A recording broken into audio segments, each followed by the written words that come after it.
नमस्कार दोस्तों, स्वागत है एक बार फिर से आपका हमारे YouTube channel 10th class maths में। तो कैसे हैं आप सब? उम्मीद करता हूं अच्छे ही होंगे। तो दोस्तों, आज के इस वीडियो में हम RBSE क्लास 10th का नया जो सिलेबस आया है उसके अंतर्गत सामाजिक विज्ञान यानी कि सोशल साइंस SST का सिलेबस देखेंगे। इस वीडियो के अंतर्गत मैं आपको बताऊंगा कि कौन सा पार्ट कितने नंबर का आएगा और क्या क्या चीज़ डिलीट हुई है। इसके साथ मैं आपको बता दूं कि इससे पहले मैंने मैथ और साइंस दो विषयों का सिलेबस अपने YouTube चैनल पर डाल रखा है, जिसके लिंक आपको इस वीडियो के डिस्क्रिप्शन में मिल जाएगी। ओके, और पहले से डाले हुए जितने भी वीडियो उन सब की लिंक भी आपको इस वीडियो की डिस्क्रिप्शन में मिल जाएगी। आपसे निवेदन रहेगा कि हमारे YouTube चैनल को अभी सब्सक्राइब करें और प्रेस करें बेल आइकन को, ताकि आगे आने वाली हर वीडियो की नोटिफिकेशन आपको मिल सके सबसे पहले। और अगर आपको वीडियो अच्छा लगे तो वीडियो को लाइक करें और शेयर ज़रूर करें। ठीक है, चलिए शुरू करते हैं आज का वीडियो। सामाजिक विज्ञान के बारे में हम चर्चा करेंगे, जिसके अंतर्गत हमारा पहला पार्ट है स्वर्णिम भारत प्रारंभ से 1208 ईस्वी तक। स्वर्णिम भारत प्रारंभ से 1208 ईस्वी तक। इसके अंतर्गत देखिए, महाजनपद काल, महाजनपद, राजस्थान के प्रमुख जनपद मरु, जांगल, मत्स्य, सुरसेन एवं सीवी, ये सब हट गए हैं। अपनी किताब ले लें और उसमें लगा लें कि ये सब हट गए हैं। क्या है? ये सब हट गए हैं। आगे हम चलते हैं। मौर्य साम्राज्य जो है, मौर्य वंश जो है वो आपको याद करना है, वो आपको पढ़ना है। फिर शुंग और सातवाहन हट गए हैं। गुप्त और वर्धन वंश आपको पढ़ना है, गुप्त और वर्धन वंश आपको पढ़ना है, यह आपको याद करना है। बाकी जो चोल, चालुक्य, पल्लव, पाल, प्रतिहार, राष्ट्रकूट साम्राज्य, ये सभी के सभी हट गए हैं। बाह्य आक्रमण एवं आत्मसातीकरण, शक, हूण एवं कुषाण वंश, ये भी हट गए हैं। इसका मतलब इस पाठ में, पहले पाठ में मौर्य, गुप्त और वर्धन वंश, ये तीन ही टॉपिक आपको याद करने हैं और ये पाठ आएगा 5 नंबर का। मतलब यदि आपने 5 नंबर प्राप्त करने हैं और यदि आपने ये 3 टॉपिक याद कर लिए तो आपको 5 नंबर मिल जाएंगे। ये 5 नंबर इतने सरल हैं, बहुत ही ज़्यादा सरल नंबर हैं ये। 3 टॉपिक याद, मात्र 3 टॉपिक याद करते हैं आपको 5 अंक प्राप्त होते हैं। चलिए बढ़ते हैं अगले पाठ की ओर, पाठ नंबर 2 की ओर। पाठ नंबर 2 हमारा जो है वो है संघर्षकालीन भारत 1206 से 1757 ईस्वी तक। 1206 से 1757 ईस्वी तक ये पाठ जो है 6 अंक का आएगा। कितने अंक का आएगा? 6 अंक का। तो हम देखते हैं इसमें क्या क्या आएगा, क्या क्या नहीं आएगा। तो देखिए, मैं आपको बता दूं, इसके अंतर्गत दिल्ली सल्तनत 1206 ईस्वी से 1526 ईस्वी तक आएगा। मुगलकालीन भारत 1526 ईस्वी से 1757 ईस्वी तक पूरा का पूरा आएगा। सत्ता के साथ प्रतिरोध एवं सहयोग राजस्थान के संदर्भ में राव शेखा, हमीर चौहान, राणा प्रताप चंद्र सेन, बीकानेर के राय सिंह, सवाई जय सिंह एवं अमर सिंह राठौड़, मराठों का इतिहास, शिवाजी के विशेष संदर्भ में, ये इतने टॉपिक आपके आएंगे। इनमें से कोई भी टॉपिक नहीं कटेगा, ये सभी के सभी टॉपिक आएंगे। ठीक है, आप अपनी किताब में लगा लें या स्क्रीनशॉट आप ले लें, ये सभी के सभी टॉपिक आएंगे। आगे हम बढ़ते हैं। आगे हमारे पास है विजयनगर एवं बहमनी साम्राज्य, सिख धर्म का प्रादुर्भाव एवं विकास, नानक से गुरु गोविंद सिंह, बंदा बैरागी एवं रणजीत सिंह सहित, ये सभी के सभी, ये बचे हुए जो 2 टॉपिक हैं ये नहीं आएंगे। बाकी ऊपर के 4 टॉपिक आएंगे और ये 2 टॉपिक नहीं आएंगे। ठीक है, यदि आपने ये ऊपर वाले 4 टॉपिक याद कर लिए तो आपको 6 अंक मिल जाएंगे। कितने अंक? 6 अंक, जो कि बहुत ही बढ़िया और सरल है। ठीक है, आगे हम बढ़ते हैं पार्ट नंबर 3 की ओर। पार्ट नंबर जो 3 है हमारा, पार्ट नंबर 3 के अंतर्गत मैं आपको बता दूं, पार्ट नंबर 3 का नाम है अंग्रेजी साम्राज्य का प्रतिकार एवं संघर्ष। अंग्रेजी साम्राज्य का प्रतिकार एवं संघर्ष, जो कि 7 अंक का पाठ आएगा। कितने अंक का? 7 अंक का पाठ है। इस पाठ में देखिए 1757 से 1857 ईस्वी तक स्वतंत्रता की चेतना, ये जो है ये आएगा। और अंग्रेजों का देखिए आगे दिया हुआ है, अंग्रेजों का मराठा व मैसूर से संघर्ष, अंग्रेजों का पंजाब के साथ संघर्ष, ये टॉपिक नहीं आएगा, ये टॉपिक नहीं आएगा। जो सफ़ेद है वो नहीं आएगा और जो बैंगनी है वो आएगा। फिर है 1857 का स्वतंत्रता संघर्ष, ये आएगा। 1857 का स्वतंत्रता संघर्ष आएगा। 1857 ईस्वी से 1757 ईस्वी से 1857 ईस्वी तक स्वतंत्रता की चेतना, ये भी आएगा। लेकिन अंग्रेजों का मराठा व मैसूर संघर्ष, अंग्रेजों का पंजाब के साथ संघर्ष, ये दोनों ही नहीं आएंगे। फिर हमारे पास है जनजातीय आंदोलन आएगा। क्रांतिकारी संगठनों का योगदान नहीं आएगा। किसान आंदोलन भी नहीं आएगा। यह आपके लिए बहुत ही अच्छा हो गया, किसान आंदोलन नहीं आएगा। आगे हम बढ़ते हैं। 5 नंबर हमारे पास है राजनीतिक आंदोलन। 1857 ईस्वी से 1919 ईस्वी तक है और 1919 ईस्वी से 1947 ईस्वी तक ये आएगा। जनजातीय किसान एवं प्रजामंडल आंदोलन राजस्थान के विशेष संदर्भ में, ये टॉपिक भी आएगा। अगर आपने ये इतने टॉपिक याद कर लिए तो आपको 7 अंक इस पार्ट से प्राप्त हो जाएंगे। चलिए आगे बढ़ते हैं। आगे का जो हमारा पार्ट है, पार्ट नंबर 4 है विश्व का इतिहास। ये पार्ट जो है, इसमें केवल और केवल एक ही टॉपिक आपको याद करना है, वो है औद्योगिक क्रांति। मात्र एक टॉपिक आपको याद करना है, औद्योगिक क्रांति। यूरोप में राष्ट्रवाद का उदय, जर्मनी में मिलिट्री का एकीकरण, ये दोनों ही टॉपिक डिलीट हो गए हैं। और ये एक जो टॉपिक है, ये 2 नंबर का आएगा। कितने नंबर का आएगा? 2 नंबर का। ठीक है, चलिए बढ़ते हैं आगे की ओर। आगे हमारा पार्ट नंबर 5 है लोकतंत्र। क्या है? लोकतंत्र जो पार्ट है, 5 नंबर का पार्ट हमारे पास आएगा। 5 नंबर का हमारी बोर्ड परीक्षा में ये पार्ट आएगा।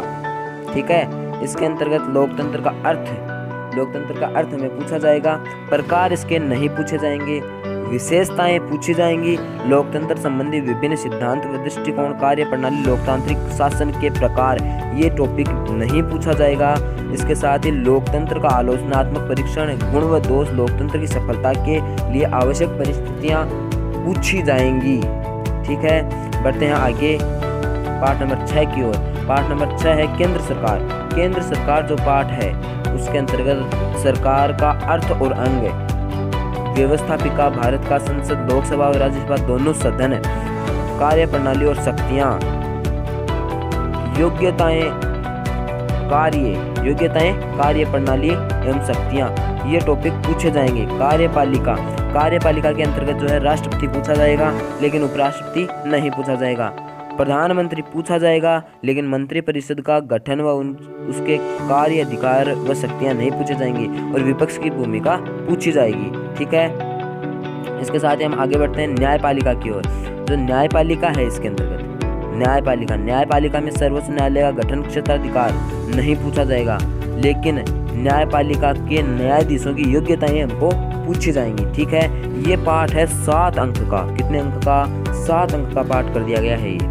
तो मैं आपको बता दूं कि लॉन्ग टाइप क्वेश्चन जो हैं वो आपके पार्ट नंबर 3, पार्ट नंबर 6 और पार्ट नंबर 7, इन 3 पार्टों में से आते थे और अभी भी इन्हीं 3 पार्टों में से आएंगे। पार्ट नंबर 3, पार्ट नंबर 6 और पार्ट नंबर 7, इन्हीं 3 पार्टों में से लॉन्ग टाइप क्वेश्चंस आएंगे। चलिए आगे बढ़ते हैं पार्ट नंबर 7 की ओर। पार्ट नंबर 7 हमारा है राज्य सरकार, विधानमंडल, विधायिका। ठीक है, तो राज्य सरकार जो पार्ट है, उसके अंतर्गत विधानसभा, निर्वाचन, कार्य हो सकते हैं। विधानसभा का निर्वाचन और कार्य और शक्तियां हमको पूछी जाएंगी। ठीक है, फिर विधान परिषद के अंतर्गत गठन, कार्य और भूमिका हमको पूछी जाएगी। ठीक है, उसके बाद में राजस्थान विधान परिषद के गठन की प्रक्रिया व वर्तमान स्थिति हमको नहीं पूछी जाएगी। ये टॉपिक हमको नहीं पूछा जाएगा। अगला है हमारे पास कार्यपालिका के अंतर्गत राज्यपाल, मुख्यमंत्री, मंत्रिपरिषद का गठन, कार्य व शक्तियां हमको पूछी जाएंगी। ठीक है, आगे हम बढ़ते हैं। उच्च न्यायपालिका, न्यायाधीशों की योग्यता, नियुक्तियां एवं शक्तियां हमको पूछी जाएंगी। ठीक है, ये है 8 नंबर का पार्ट है ये। इतने टॉपिक आप याद करते हो और अच्छे से कॉपी में लिख कर आते हो तो आपको 8 अंक प्राप्त हो जाएंगे। ठीक है, चलिए बढ़ते हैं अगले पार्ट की ओर। पार्ट नंबर 8 है, उसमें कुछ भी कट नहीं हुआ है। पूरा का पूरा पाठ आएगा, पूरा का पूरा पाठ मतलब बहुउद्देशीय योजनाएं भी आएंगी, जल संरक्षण भी आएगा, जल प्रबंधन भी आएगा, जल स्वावलंबन भी आएगा और राजस्थान के विशेष संदर्भ में जल संसाधन आएगा ही आएगा। ठीक है, आपको ये पाठ 2 अंक के रूप में परीक्षा के प्रश्न पत्र में देखने को मिलेगा। ठीक है, अगला पाठ है हमारा पाठ नंबर 9 कृषि। कृषि जो पाठ है उसमें मात्र और मात्र एक ही टॉपिक हमको याद करना है, वो है भारत की प्रमुख खाद्यान्न फसलें।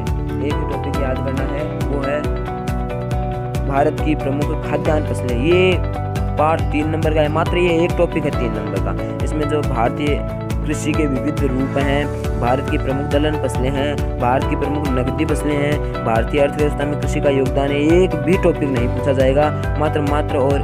मात्र एक ही टॉपिक पूछा जाएगा, वो है भारत की प्रमुख खाद्यान्न फसलें। खाद्यान्न फसलें 3 नंबर की आएंगी, तो आप सोच सकते हैं ये 3 नंबर फ्री फोकट के हैं, ये मान लो आप, एकदम सरल हैं ये। ठीक है, आगे बढ़ते हैं पाठ नंबर 10 की ओर। पाठ नंबर 10 हमारा है खनिज व ऊर्जा संरक्षण। कौन सा पाठ है? खनिज व ऊर्जा संरक्षण। 5 नंबर का पाठ आएगा। कितने नंबर का आएगा? 5 नंबर का पाठ। इसके अंतर्गत खनिजों के प्रकार हमको नहीं पूछे जाएंगे। भारत में प्रमुख खनिज पेटियां, ये हमको पूछी जाएंगी, ये आपको याद करना है। भारत में प्रमुख खनिज पेटियां, भारत के प्रमुख खनिज लोहा, अयस्क, तांबा, अभ्रक, एल्यूमिनियम, सीसा और जस्ता का वितरण, ये हमको नहीं पूछा जाएगा। ठीक है, फिर है ऊर्जा खनिज। ऊर्जा खनिज के अंतर्गत कोयला, पेट्रोलियम पदार्थ, परमाणु ऊर्जा खनिज, राजस्थान में खनिज, ये हमको पूछे जाएंगे। ठीक है, ये कुल मिलाकर टॉपिक हमारे 5 नंबर के आएंगे। कितने टॉपिक हैं? 1, 2 और 3 टॉपिक मिलाकर 5 नंबर के आएंगे। ठीक है, अगला जो हमारा पाठ है पाठ नंबर 11 की ओर हम बढ़ते हैं। पाठ नंबर 11 जो हमारा है वो है विनिर्माण उद्योग। क्या नाम है पाठ का? विनिर्माण उद्योग। विनिर्माण उद्योग में मात्र और मात्र 3 टॉपिक पूछे जाएंगे। राजस्थान में औद्योगिकरण, औद्योगिक प्रदूषण और राजस्थान के उद्योग। राजस्थान के संदर्भ में ही पूछा जाएगा, बाकी सब हटा दिया गया है। जैसे भारत के प्रमुख उद्योग लोहा इस्पात, सूती वस्त्र, सीमेंट, कागज उद्योग का वितरण एवं उत्पादन, ये सभी टॉपिक हटा दिए गए हैं। मात्र और मात्र हमको 3 ही टॉपिक पूछेगा। अगला कौन कौन से? राजस्थान में औद्योगिकरण, औद्योगिक प्रदूषण और राजस्थान के उद्योग। ये 3 टॉपिक 4 अंक के आएंगे। कितने अंक के आएंगे? 4 अंक के आएंगे। ठीक है, बढ़ते हैं पाठ नंबर 12 की ओर। पाठ नंबर 12 जो हमारा है, पाठ नंबर 12 में जिसका नाम है मानव संसाधन। क्या नाम है? मानव संसाधन। उसमें नगरीकरण, जनसंख्या समस्या, जनसंख्या नीति, राजस्थान की जनसंख्या नीति, ये जो कि 4 टॉपिक हैं, ये हटा दिए गए हैं। ये टॉपिक नहीं आएंगे। ठीक है, ये टॉपिक नहीं आएंगे। इसमें हमको जनसंख्या का आकार व वितरण, जनसंख्या वृद्धि व कारण, जनसंख्या घनत्व, भारत की जनसंख्या की विशेषताएं, साक्षरता और लिंगानुपात, ये टॉपिक पूछे जाएंगे। ये 4 नंबर का पाठ आएगा। इसमें मैंने आपको बता दिया है जैसे कि ये टॉपिक हटे हैं। नगरीकरण, जनसंख्या समस्या, जनसंख्या नीति, राजस्थान की जनसंख्या नीति, ये सब हट गए हैं। केवल और केवल ये टॉपिक बचे हुए हैं। ठीक है, देखिए आप या तो अपनी किताब में लगा ले हुए या फिर स्क्रीनशॉट ले लें, और यदि आप हमारे व्हाट्सएप ग्रुप में जुड़ना चाहते हैं तो उसकी लिंक आपको डिस्क्रिप्शन में नीचे मिल जाएगी। ठीक है, बढ़ते हैं आगे के पाठ की ओर। पाठ नंबर 13 की ओर। पाठ नंबर 13 जो है परिवहन एवं संचार, पूरा का पूरा पाठ हट गया है। पूरा का पूरा पाठ हट गया है। परिवहन के साधन, संचार के प्रमुख माध्यम, राजस्थान के विशेष संदर्भ में सब कुछ हट गया है भाई। ये 0 अंक का पाठ आएगा आपकी बोर्ड परीक्षा में। पाठ नंबर 13 परिवहन एवं संचार 0 अंक का आएगा। कितने अंक का आएगा? 0 अंक का, यानी कि पूरा का पूरा हट गया है। ठीक है, आगे बढ़ते हैं पाठ नंबर 14 की ओर। पाठ नंबर 14 जो है आर्थिक अवधारणा एवं नियोजन। उसके अंतर्गत मात्र और मात्र आपको 2 टॉपिक याद करने हैं। आर्थिक विकास और भारत में आर्थिक नियोजन। ये 2 ही टॉपिक आपको याद करने। कौन कौन से? आर्थिक विकास और भारत में आर्थिक नियोजन। बाकी जो अर्थव्यवस्था के क्षेत्र के राष्ट्रीय आय का सामान्य परिचय, आर्थिक वृद्धि, ये सब टॉपिक हट गए हैं। ये पाठ है जो ये 2 टॉपिक हैं, ये 3 नंबर के आएंगे। मात्र 2 टॉपिक और नंबर है 3। 2 टॉपिक याद करते ही 3 नंबर आपको प्राप्त हो जाएंगे। ठीक है, बढ़ते हैं अगला पाठ, पाठ नंबर 15 की ओर। पाठ नंबर 15 जो हमारा है, पाठ नंबर 15 जो है उसके अंतर्गत उसका नाम है भारतीय अर्थव्यवस्था की विशेषताएं एवं नवीन प्रवृत्तियां। भारतीय अर्थव्यवस्था की विशेषताएं एवं नवीन प्रवृत्तियां पाठ का नाम है। इसके अंतर्गत अविकसित अर्थव्यवस्था के रूप में, विकासशील अर्थव्यवस्था के रूप में ये दोनों ही टॉपिक हट गए हैं, यानी कि भारत अविकसित अर्थव्यवस्था के रूप में और भारत विकासशील अर्थव्यवस्था के रूप में ये दोनों ही टॉपिक हट गए हैं। इसमें मात्र और मात्र बचा है आर्थिक सुधार, उदारीकरण, निजीकरण व वैश्वीकरण, स्वदेशी की अवधारणा एवं कौशल विकास। ये 6 अंक के टॉपिक आएंगे, ये पार्ट 6 नंबर का आएगा। तो अब देखिए आप 1, 2 और 3 टॉपिक याद करते ही 6 नंबर, यानी एक टॉपिक हो गया 2 नंबर का भाई, एक टॉपिक 2 नंबर का हो गया। आपको एक टॉपिक याद करते ही 2 नंबर मिल जाएंगे, ठीक है। बढ़ते हैं पार्ट नंबर 16 की ओर। पार्ट नंबर 16 जो हमारा है वो है भारतीय अर्थव्यवस्था के समक्ष चुनौतियाँ। क्या नाम है? भारतीय अर्थव्यवस्था के समक्ष चुनौतियाँ। उसके अंतर्गत आपको केवल आपके इस पार्ट से केवल मूल्य वृद्धि जो टॉपिक है वो हटा दिया गया है, ठीक है। मूल्य वृद्धि टॉपिक हटा दिया गया है और जो बचा हुआ है वो है निर्धनता, बेरोजगारी, इनके कारण निवारण के उपाय। ये 2 टॉपिक मात्र बचे हुए हैं जो कि 4 अंक के हैं। कितने अंक के? 4 अंक के, मतलब प्रत्येक टॉपिक कितने नंबर का हो गया? 2 नंबर का। 2 टॉपिक याद करो और 4 नंबर प्राप्त करो। आगे हम बढ़ते हैं पार्ट नंबर 17 की ओर। यह आपके लिए बहुत ही बड़ी खुशखबरी है, क्योंकि ये जो पार्ट था बहुत ही हार्ड था और बहुत बच्चों को याद भी नहीं होता था, बिल्कुल भी अच्छा भी नहीं लगता था। तो ये पार्ट पूरा का पूरा हट गया है। 17वां पार्ट पूरा का पूरा हट गया है, जिसका नाम है मुद्रा एवं वित्तीय संस्थाएं। क्या नाम है? मुद्रा एवं वित्तीय संस्थाएं। अर्थव्यवस्था में भूमिका, ऐतिहासिक उद्गम, बचत और साख के लिए संस्था के पूरा का पूरा हट गया ये पार्ट, ठीक है। 0 अंक का पार्ट आएगा या आपकी एग्जाम में? कितने अंक का? 0 अंक का, यानी कि पार्ट नंबर 13 और पार्ट नंबर 17 पूरे के पूरे हटा दिए गए हैं, ठीक है। अगला जो हमारा पार्ट है वो है पार्ट नंबर 18। पार्ट नंबर 18 जो है वो पूरा का पूरा आएगा। पार्ट नंबर 18 जो हमारा है वो पूरा का पूरा पार्ट आएगा। उपभोक्ता में विधिक जागरूकता का तथा सूचना का अधिकार। ये जो पार्ट है ये पूरा का पूरा आएगा। इसका अर्थ, उपभोक्ता शोषण के कारण, प्रकार, उपभोक्ता के अधिकार एवं कर्तव्य, उपभोक्ता विवाद निवारण के लिए किए गए उपाय, राजस्थान के विशेष संदर्भ में विधिक जागरूकता का सूचना का अधिकार। ये पूरे टॉपिक यानी कि पूरा पार्ट आएगा। कितने अंक का? 5 नंबर का पार्ट आएगा। कितने नंबर का आएगा? 5 नंबर का। कितने नंबर का? 5 नंबर का। ये पूरा 18वां पार्ट जो है वो 5 नंबर का आएगा, ठीक है। बढ़ते हैं पार्ट नंबर 19 की ओर। पार्ट नंबर जो 19 हमारा है सड़क सुरक्षा जो पार्ट है उसमें कुछ भी नहीं हटा है, पूरा आएगा 2 नंबर का आएगा। कितने नंबर का आएगा? 2 नंबर का। उसके आगे हम बढ़ते हैं पार्ट नंबर 20 की ओर। पार्ट नंबर जो 20 हमारा है स्वच्छता एवं ठोस कचरा प्रबंधन। ये भी पूरा आएगा, कुछ भी नहीं हटा है, पूरा का पूरा आएगा। 2 अंक का पार्ट आएगा। कितने अंक का आएगा? 2 अंक का, ठीक है। तो आप हमें कमेंट बॉक्स में बताएं कि आपको वीडियो कैसा लगा और क्या ये आपके लिए उपयोगी है। और वीडियो को ज़्यादा से ज़्यादा शेयर करें, लाइक करें और चैनल को कर लें सब्सक्राइब, ताकि आगे आने वाली हर वीडियो की नोटिफिकेशन आपको मिल सके सबसे पहले। Thank you for watching.